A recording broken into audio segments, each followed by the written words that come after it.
예, 오늘 함께 읽은 시편 146편은 시편이 총 150편으로 이렇게 구성되어 있죠. 예, 그래서 이제 여러 가지 한탄도 있고 탄식도 있고 하나님을 향한 도움의 어떤 기도 제목들도 있고 또 하나님의 꾸중을 듣고 회개하는 그런 음성도 있고 여러 가지 각 모습의 인생의 모습들이 쭉 기록이 되어 있는데요. 이제 마지막 그 5편은 하나님께 그 큰 영광송을 올려드리는 그런 시편으로 이렇게 대미를 장식하고 있는 거죠. 그래서 그 146편부터 150편까지 할렐루야 찬양시로 이제 마지막에 하나님께 큰 영광을 올려드리는 그런 대미를 장식하는 그런 시편 구조 중에 이제 첫 번째 등장하는 할렐루야 그 찬송시가 되는 것입니다. 그래서 여러 가지 이제 인생에 대한 이야기들을 하고 하나님에 대한 이야기들을 이제 기록해 놓고 그 예배를 하고 경배를 하고 하나님을 향해 탄원을 하고 여러 가지 경험을 고백하고 이렇게 한 다음에 이제 그 모든 것을 다 종합해서 우리 인생의 궁극적인 도움자가 되시는 분은 바로 우리 야훼 하나님 분밖에 없다, 이런 고백을 오늘 시편 146편을 기록한 기자가 이제 마음속 깊이에서 이제 고백을 하고 있는 거죠.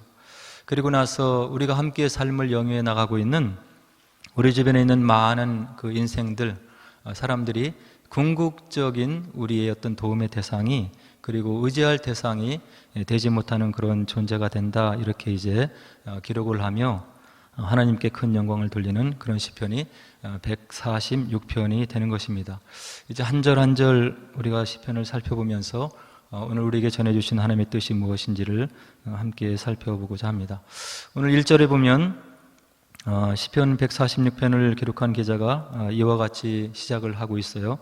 할렐루야, 내 영혼아 여호와를 찬양하라. 할렐루야, 우리가 익히 들어서 알고 있는 내용이고 오늘도 찬양송 가운데 들어있었던 그런 구절이죠. 그래서 야훼 하나님을 송축하고 찬양하고 경배한다, 이제 그런 의미가 되어 있는데요. 이 유대 백성들에게는 이 할렐루야라고 하는 그런 단어가 나오면 굉장히 경건한 마음으로 그리고 마음속에 두렵고 떨리는 마음으로 하나님을 향해서 이 음성을 바라고 찬양을 마음속 깊이에서 올려드렸다고 하는 그런 역사 속에서 이스라엘 백성들의 모습을 우리가 살펴볼 수가 있는 거예요. 하나님께서 우리에게 사랑의 하나님이신 거죠. 우리가 아파하면 같이 고민하시고 우리의 문제를 들어주시고 우리를 인도하시기를 원하시고 우리를 그 누구보다도 축복하기를 원하시는 그 하나님으로 우리가 고백을 하고 있고 우리가 또 체험을 하고 있는 거죠.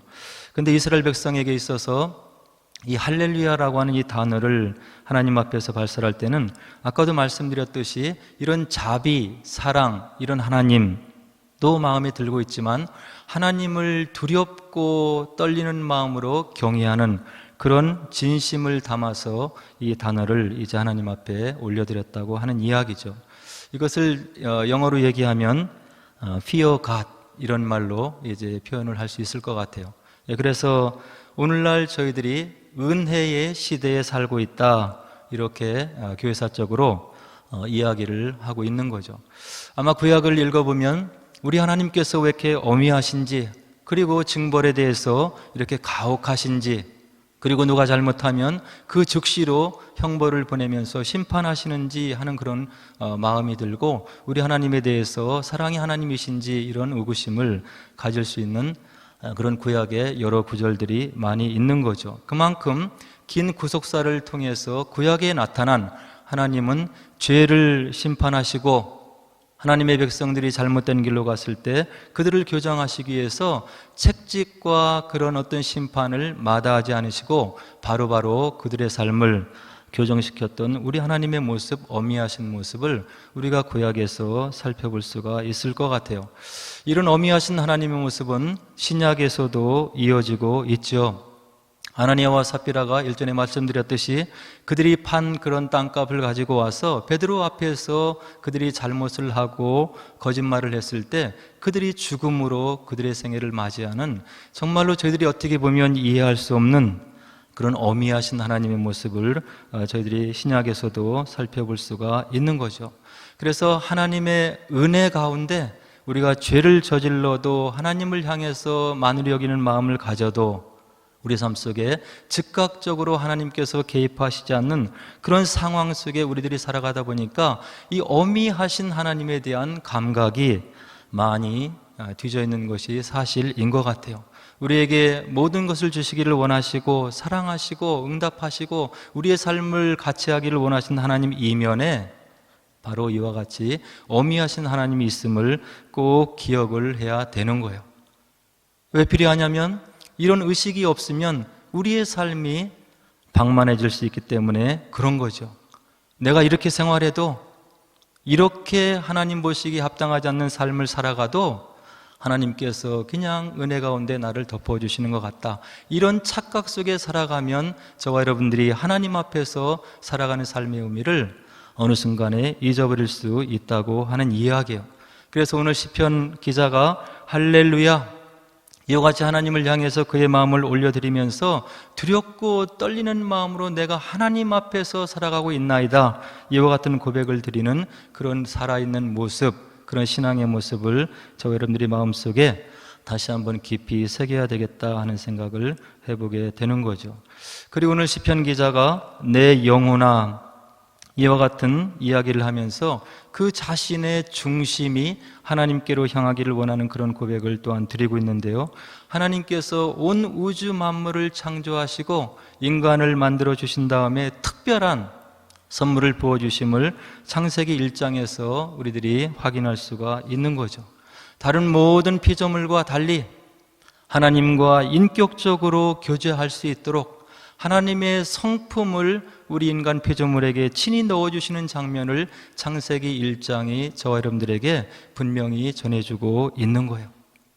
하나님을 인격적으로 만나고 하나님을 인격적으로 예배하고 우리가 인격적으로 하나님과 교제하는 것이 무엇인지를 우리가 생내적으로 선천적으로 우리 마음속에 타고나는 것이 바로 하나님께서 우리에게 주어진 특별한 인간을 향한 선물이다 하는 것을 우리가 알 수가 있는 거죠. 그래서 오늘 시편 기자는 그 영혼을 부르면서 하나님과 이와 같은 인격적으로 나누는 교제, 그리고 그의 온 영혼을 다해서 경배하고 예배하기를 원하는 그런 마음을 지금 이와 같이 표현을 하고 있는 거예요.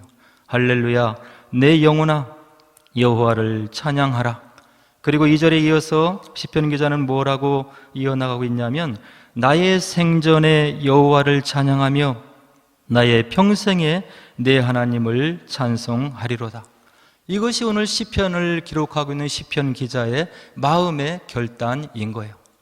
지나온 모든 시간을 돌아보니까 나의 삶 속에 함께 하셨던 야훼 하나님이 어떤 분이심을 마음속에 지금 깊이 느끼고 있는 거죠.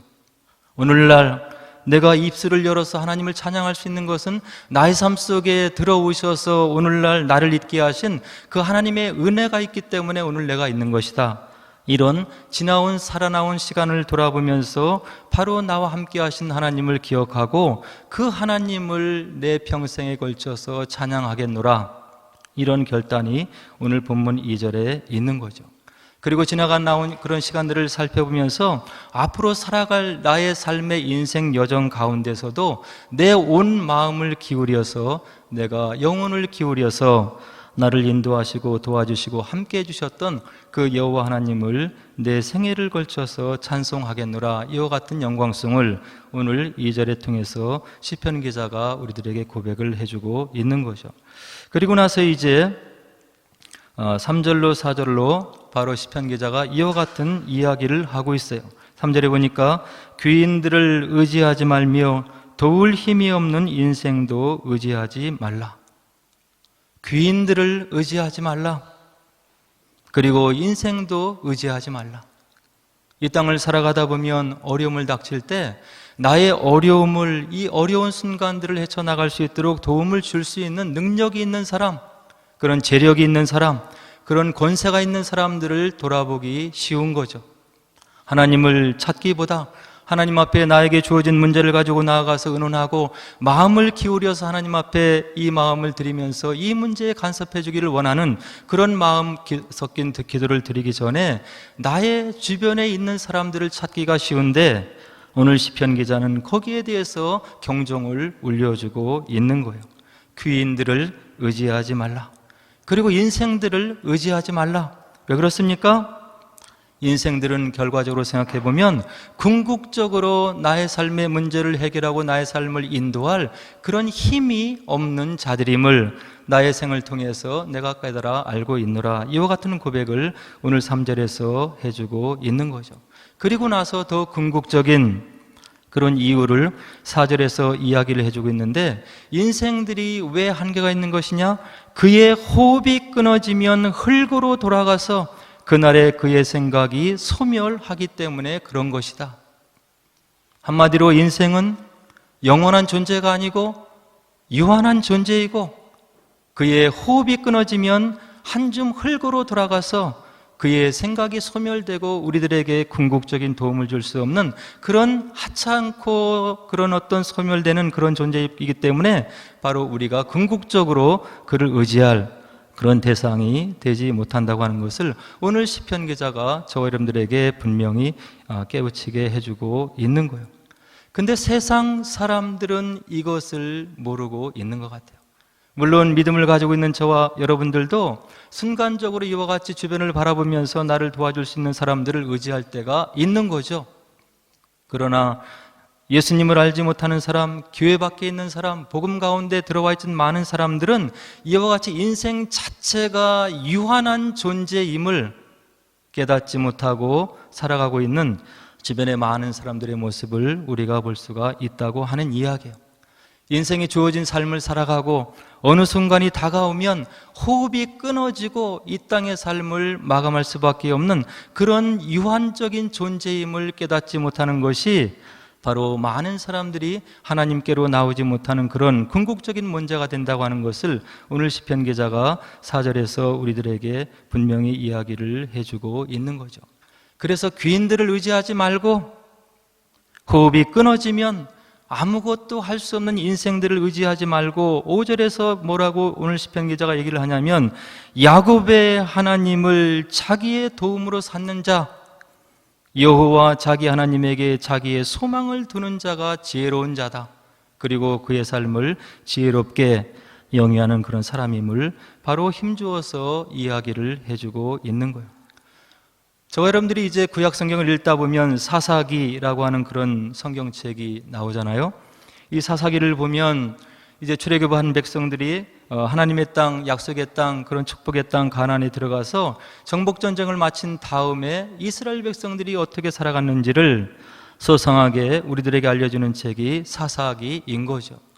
그 엄청난 출애굽의 역사를 체험한 선조들의 역사를 가지고 있는 그 백성들, 불과 한 세대가 못 되어서 약속의 땅에 들어가서 그 언약의 땅을 분배받은 다음에 하나님을 헌신짝같이 버리고 하나님을 향해서 대적해 일어나는 그런 인생 군상들의 모습을 우리가 사사기에서 확인할 수가 있는 거예요. 그래서 하나님께서 그들이 고난을 받게 하시고 그들의 문제를 가지고 대적이 쳐들어오는 것을 가지고 하나님께 기도하면 사사를 세워서 그 백성들을 다시금 구원하게 하시고, 그리고 나서 그들이 삶을 살아가게 하시고, 나중에 또 이들이 하나님을 멀리 떠나면 또 다른 사사를 보내어서 그들을 구원해주고 이끌어 나가시는 하나님의 모습, 역사의 기록을 사사기에서 우리가 확인해서 알 수가 있는 거죠. 총 12명의 사사가 사사기에 등장을 해요. 큰 역할을 한 사사가 있기도 하고 또 이름만 등장하는 사사가 있기도 하는데, 사사기 첫 장에서 마지막 장까지 가보면 갈수록 이스라엘 백성들이 하나님 앞에서 참혹하게 실패하는 그런 모습을 여실히 보여주고 있는 것이 사사기의 하나님 말씀의 기록인 거예요. 마지막 장에 가보면 레위인이 첩을 취해서 살아가는 그런 모습을 바로 우리들에게 그대로 고발하고 전해주고 있는 것이 사사기라고 하는 거죠. 그래서 사사기 1장부터 마지막 장까지 가보면 갈수록 이스라엘 백성들이 하나님 앞에서 실패하고 하나님을 떠난 모습을 보이고, 그리고 하나님 없는 것 같이 살아가는 그런 모습을 소상하게 기록하고 있는 사사기의 기자 사무엘의 음성을 우리가 들을 수가 있는 거예요. 그래서 제일 마지막에 가보면 삼손이 나오는데, 저와 여러분들이 아마 삼손을 가장 존경하고 흠모하는 그런 사사로 이렇게 삼고 있을지도 모르겠어요. 그러나 사사기 9절을 보면 처음에서 마지막으로 갈수록 하나님 앞에 범죄하고 멀리 떠나 있는 모습을 바로 소상하게 그려내고 있는 그런 구절을 볼 수가 있는 거죠. 나실인, 하나님으로부터 구분받아서 하나님 앞에 드려진 삼손이 이방 여인을 쫓아가고 간음하고 술을 마시지 말라고 했는데 술을 마시고 하나님을 떠나고, 그에게 하나님께서 거듭거듭 기회를 주셔서 이스라엘 백성의 지도자로 살아갈 수 있도록 은혜를 주시는 그런 모습을 사사기에서 볼 수가 있는 거죠. 무려 4장에 걸쳐서 삼손에 대한 기록을 바로 하고 있는데, 이것은 무엇이냐면 사사 중에서 가장 하나님의 마음에서 멀어져 있던 삼손의 모습을 소상하게 기록하고 있는 사무엘의 모습을 우리가 사사기에서 확인할 수 있는 거예요. 그래서 비록 하나님께서 자기 백성 이스라엘 백성들을 구원하기 위해서 12명의 사사를 바로 보내셔서 그들을 구원하시고 인도하시고 다시금 구원을 선물로 주셨지만, 인간 사사는 믿을 바가 못 된다. 그리고 이스라엘 백성들을 진정으로 인도하고 그들에게 복을 줄 분은 바로 참된 사사는 하나님 한 분뿐이심을 사사기 구조가 저와 여러분들에게 분명히 알려주고 있는 거죠. 이것이 인생의 바로 한계성인 거예요. 그리고 열왕기도 보면 일전에도 말씀드렸듯이 남북 왕조에 20명 모두 40명의 왕이 있는데, 북이스라엘 왕 20명은 모두가 하나님 앞에서 타락한 왕들이었어요. 그리고 남쪽 왕조에는 20명 중에 불과 8명 하나님의 인정을 받는 그런 왕들이 있었는데, 바로 이와 같이 이스라엘 백성들이 왕을 구해서 하나님께서 허락하시고 그들을 인도하고 지도하고 하나님의 백성답게 살아갈 수 있는 지도자로 세웠지만, 이 열왕기 상하와 역대기 상하가 우리들에게 전해주고 있는 것은 인간 왕이 바로 위대해서 이스라엘 백성들이 있는 것이 아니고, 그 왕을 있게 하시고 그 뒤에서 이스라엘 백성들을 참되게 인도하신 분은 바로 오로지 한 분 참된 왕 야훼 하나님이심을 이런 역사서가 저와 여러분들에게 분명히 이야기를 해주고 있는 거예요. 곰곰이 한번 생각해 보세요. 우리들 자신이 우리를 믿을 수 있는 존재인지, 저와 여러분들 주변에는 많은 사람들이 정말로 우리가 그렇게 믿고 의지하고 따라갈 수 있는 그런 사람들이 몇 명이나 되고 있는지, 몇 명이 내 마음속에 바로 생각이 된다고 한다면 끝까지 변함없이 나의 삶에 도움이 주고, 그리고 나를 인도하고 나와 함께 이 믿음의 길을 걸어갈 수 있는 사람들이 몇 명이 있을까? 이렇게 생각하면 바로 인간이 제한적인 존재이고 유한한 존재이고, 그렇게 우리의 믿음을 줄 만한 그런 믿음의 존재가 되지 못함을 우리의 인생 여정을 통해서도 알 수가 있는 거예요. 그래서 사람을 향해서 하나님께서 무엇이라고 얘기를 하냐면, 사람은 믿음의 대상이 아니고 사랑의 대상임을 우리들에게 말씀을 통해서 분명히 이야기를 해주고 있는 거죠. 그리고 이제 오늘 시편 기자가 그 하반절에서 우리의 참 의지의 대상이 되시는 하나님이 어떤 분이신지에 대해서 구체적으로 소상하게 알려주고 있어요. 6절에 보니까 우리 하나님은 천지와 바다와 그 중에 만물을 지으시며 영원히 진실함을 지키시는 분이다. 시편 기자가 이와 같은 고백을 저와 여러분들에게 지금 해주고 있는 거예요. 천지와 바다와 그 중에 만물을 지으시고, 이것은 무엇입니까? 전능하신 분, 우리의 문제를 해결해 주시고 우리의 어려움들을 들어주시고 해답을 주실 수 있는 능력이 있는 그런 분임을 오늘 시편 기자가 이와 같이 표현을 해주고 있는 거죠. 그리고 또 뭐라고 고백하고 있나요? 영원히 진실함을 지키시는 분이다. 구약을 보면 이스라엘 백성들이 택하신 하나님의 백성 이스라엘과 언약을 맺고 약속을 맺고 그들을 인도해 나가시는 그런 하나님의 모습을 우리가 창세기에서부터 계속 살펴볼 수가 있는 거죠. 인생을 불러주시고 내가 너의 하나님이 되고 내가 나의 백성이 될 것이다. 내가 너의 하나님으로서 이와 같은 일을 할 것이고 이와 같은 일을 할 것이고 너를 이와 같이 축복하시고 너의 인생을 끝까지 책임져 주시고 인도할 것이다. 이렇게 하나님께서 그분의 이름을 걸고 말씀을 해주시고 약속을 해주시는데 그 약속을 끝까지 지키시는 믿을 만한 영원히 진실함을 지키시는 분이 바로 저와 여러분들의 믿음의 대상이신 하나님이심을 오늘 시편 기자가 이야기를 해주고 있는 거죠. 그리고 또 뭐라고 이야기를 해주고 있습니까? 7절에 보니까 우리 하나님은 억눌린 사람들을 위해 정의로 심판하시며 줄인 자들에게 먹을 것을 주시며 갇힌 자들에게 자유를 주시는 분이다. 시편 기자가 그렇게 하나님에 대해서 느끼고 경험하고 깨달아 알고 있다고 하는 이야기예요. 억눌린 사람들, 그들을 위해서 정의를 베풀어 주시고 줄인 사람들에게 먹을 것을 주시고 그리고 갇힌 자들에게 참 자유를 주시는 분임을 바로 오늘 시편 기자가 그의 믿음의 고백을 들려주고 있는 거죠.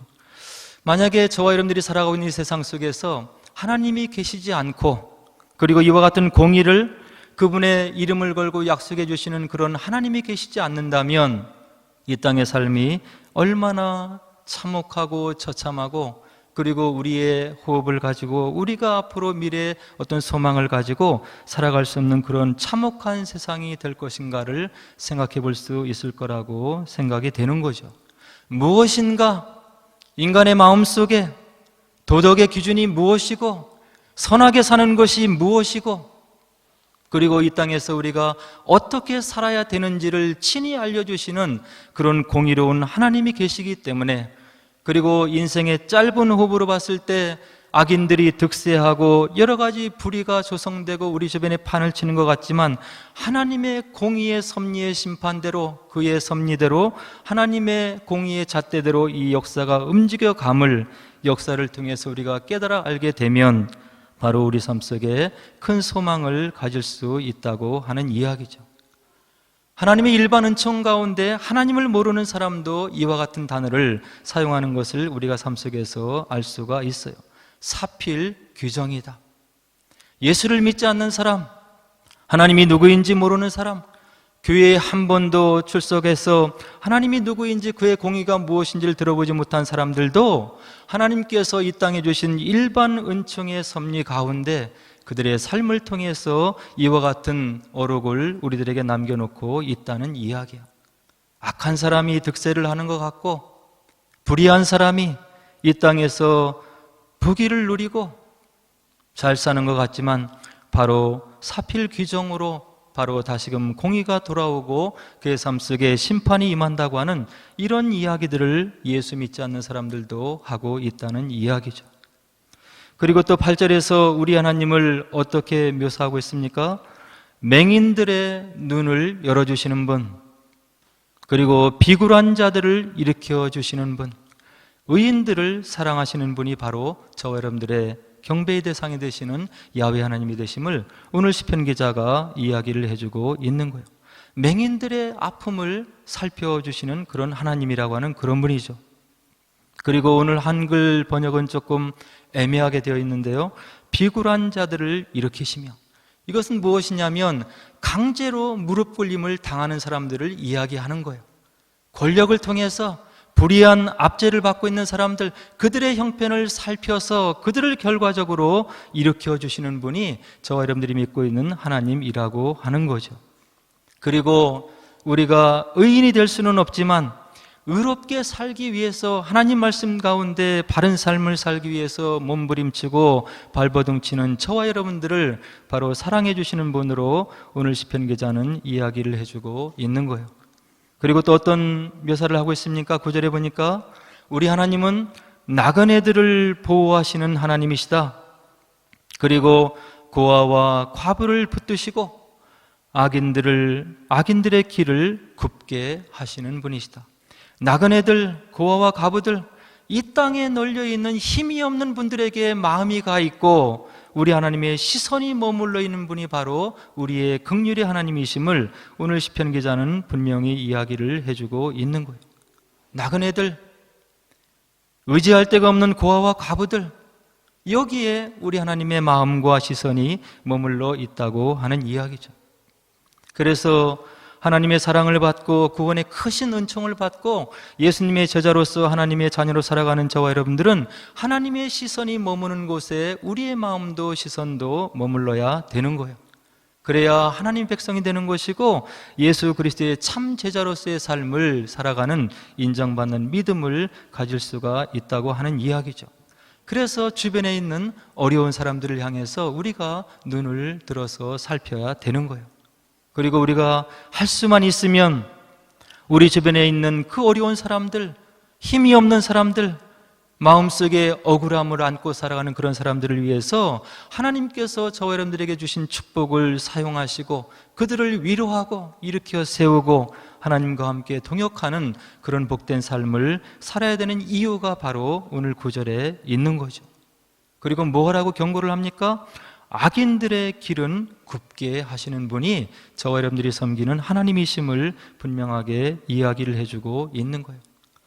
악인들, 하나님 없는 것 같이 살아가는 사람들, 예수를 믿지만 그의 삶 속에 하나님의 의식이 없는 그런 사람들, 하나님께서 간섭하시는 때가 있고 그의 삶을 통해서 하나님을 드러내시는 때가 있음을 오늘 시편 기자가 분명히 이야기를 해주고 있는 거죠. 이와 같이 여러 가지 묘사를 통해서 오늘 시편 기자가 우리가 믿고 있는 하나님이 어떤 분이신지에 대해서 분명히 이야기를 해주고 있는 거죠.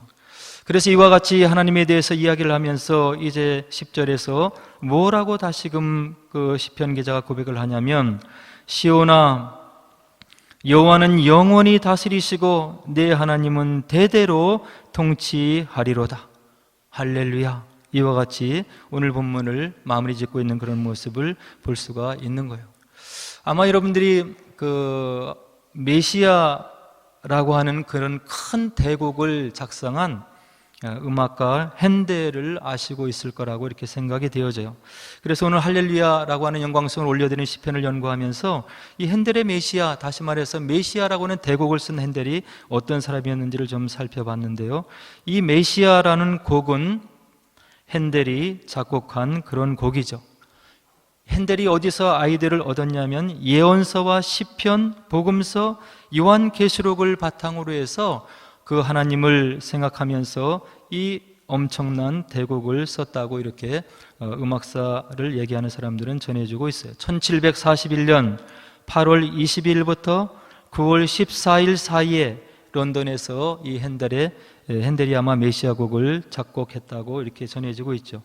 그래서 그 작곡을 한 그 필사본이 무려 259페이지, 그러나 불과 24일이라고 하는 짧은 기간을 통해서 이 핸델이 메시아라고 하는 대곡을 썼다고 이렇게 전해주고 있어요. 그래서 1부는 예언과 탄생, 2부는 예수의 고난, 3부는 부활과 영원한 생명이라고 하는 그런 주제를 가지고 이 메시아 곡을 썼다고 이렇게 전해지고 있어요. 그리고 이제 1743년 런던에서 이 메시아가 이제 곡으로 연주되었을 때 참석했던 조지 2세라고 하는 그런 왕이 이제 합창곡 할렐루야라고 하는 유명한 곡을 들으면서 그 마음에 너무나 감동이 되어서 이제 벌떡 일어서게 됐다고 하는 그런 이야기를 역사는 우리들에게 전해주고 있는 거죠. 그래서 아마 이제 음악회에 갔을 때 이런 핸델의 메시아, 그리고 특별히 할렐루야가 연주되는 그런 장면에서 많은 사람들이 자리에서 일어서서 이 합창곡을 들으면서 하나님께 커다란 영광을 돌려드리는 그런 장면들을 오늘날도 연출하고 있는 그런 모습을 저희들이 볼 수가 있는 거죠. 근데 전해오는 이야기로는 핸델이 이와 같은 대곡을, 하나님을 찬양하는 곡을 불과 24일 만에 엄청난 대곡을 기록하고 있는데 그의 환경을 보면 굉장히 열악했음을 역사는 우리들에게 전해주고 있어요. 손이 시간이 지날수록 마비가 되고 심지어는 앞을 볼 수 없는 그런 상황이 되었다고 음악사를 연구하는 사람들은 우리들에게 전해주고 있는 거죠. 인간의 힘으로, 능력으로 지식으로 이와 같은 대국을 불과 24일 만에 쓸 수 없는데 핸델이 체험한 그 하나님, 그리고 성경을 통해서 느껴지는 영감을 가지고 이와 같은 대곡을 쓰는데 열악한 조건 속에서 하나님을 찬양하기 위해서 온 몸과 마음을 기울여서 대곡을 쓰는 핸델의 모습을 우리가 상상해 볼 수가 있는 거예요. 하나님을 찬양하기 위해서, 그리고 그의 생애를 돌아보면서 지금까지 인도하신 그분 모든 곡을 쓸 수 있도록 섭리하시고 역사하시고 그런 영감을 주신 그런 예수 그리스도의 은혜를 생각하면서 온 몸을 기울여서 이 메시아라고 하는 대곡을 완성해서 하나님께 영광을 돌려드리는 핸델의 모습을 음악사를 통해서 우리가 확인해 볼 수가 있는 거죠. 저와 여러분들도 아마 이와 같은 찬양을 드리기를 원할 거예요. 예수님을 믿고 하나님의 백성으로 살아가면서 예배를 드릴 때마다 우리의 삶 속에서 하나님을 느끼고 하나님이 원하시는 삶의 예배를 드리고 이런 예배를 드리기를 원하는 마음을 누구나 가지고 있을 거라고 생각이 되어져. 그런데 어떻게 해야 되겠습니까? 하나님을 알아야만 이런 예배를 드릴 수가 있는 거예요. 그리고 저와 여러분들 삶 속에 찾아 들어오신 하나님을 진정으로 체험해서 만나는 체험이 있어야만 이런 온전한 찬양을 돌려드릴 수 있는 것임을 오늘 시편을 통해서 간접적으로 알 수가 있는 것이죠. 누구를 통해서 예수님이 어떠한 분이시더라, 누구를 통해서 신앙생활이 이러한 것이더라, 그리고 어떤 사람이 전해주는 얘기를 통해서 앞으로 우리가 갈 하나님 나라가 이런 것이더라, 이렇게 간접적으로 알고 있는 지식이 우리를 찬양으로 인도하는 것이 아니고 우리의 삶을 통해서 말씀을 읽으면서 기도하기 위해서 무릎을 조아렸을 때 성령께서 내 마음속에 찾아오시고 음성을 들려주시고 그리고 나의 삶에 질곡에 찾아오셔서 나의 문제에 해답을 주시고 궁극적인 응답을 주시는 그 예수님을 체험해야 우리 마음속에서 삶 속에서 이런 찬양을 드릴 수가 있다고 하는 이야기예요. 그래서 바라기는 오늘 시편 기자와 같이 저 여러분들이 온전한 찬양을 하나님께 올려드리기를 원합니다. 그리고 우리의 삶을 통해서 하나님께서 드높아지고 그분의 영광이 드러나고 그리고 그분의 역사가 무엇인지를 증거되는 그런 삶을 살기를 진정으로 원하고 또 여러분들을 축원합니다. 우리의 말씀과 기도 생활을 통해서 예배의 시간을 통해서 다가오신 예수님이 누구인지를 분명히 체험하시고 말씀을 읽을 때 그 말씀이 내 심장을 파고들게 하시고 그리고 그 말씀을 이해하기 위해서 무릎을 꿇었을 때 성령 하나님께서 어떻게 역사하시는지를 체험해야 저와 여러분들이 하나님 앞에서 살아갈 수가 있다고 하는 이야기예요. 체험이 없으면, 하나님을 만나지 않으면, 하나님을 믿으나 하나님이 없는 것 같은 그런 삶을 살아갈 수밖에 없는 연약함이 저와 여러분들의 유한한 존재의 한계성이라고 하는 것을 분명히 아시고 저와 여러분들에게 주어진 예배의 시간, 경배의 시간, 말씀의 시간, 그리고 하나님을 묵상할 수 있는 시간을 통해서 하나님을 깊이 체험하시고 깊이 알아가셔서 우리의 삶을 통해서 우리의 입을 통해서 진정한 찬양을 주님 앞에 올려드리는 복된 여러분들 되시기를 제 이름으로 간절히 축원드립니다. 이제 오늘 함께 나눈 말씀을 생각하시면서 함께 기도하도록 하겠습니다.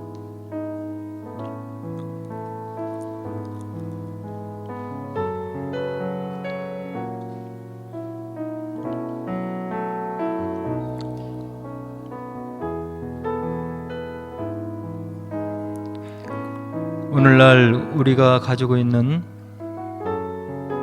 살아가고 있는 삶의 여건을 통해서는 우리에게 다가오시는 예수님을 깊이 체험하기가 어려운 여건인 것 같습니다. 너무나 편안한 생활을 하고 있고 많은 것을 가지고 있고 우리가 원하는 것을 누리고 있는 그런 풍족한 여건이기 때문에 그런 것 같습니다. 여건이 힘들고 어려울수록 환난과 고난의 시기를 통과할수록 어떻게 보면 우리의 믿음이 더욱더 강해지고 그런 어려움들을 통해서 우리의 믿음이 자라고 있는 것을 우리들이 생각할 수 있고 또 교회사를 살펴보면 그런 것을 볼 수가 있는 것이죠. 이와 같은 여건을 환경을 주신 하나님 감사합니다.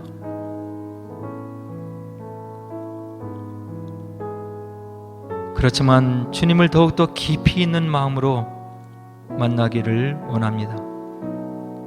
말씀을 통해서, 기도의 삶을 통해서, 그리고 성경에 증언되어 있는 대로 성령의 역사를 통해서 주님이 나에게 어떤 분이시고 어떤 삶을 내가 살아가야 되는지 바로 깨닫기를 원합니다.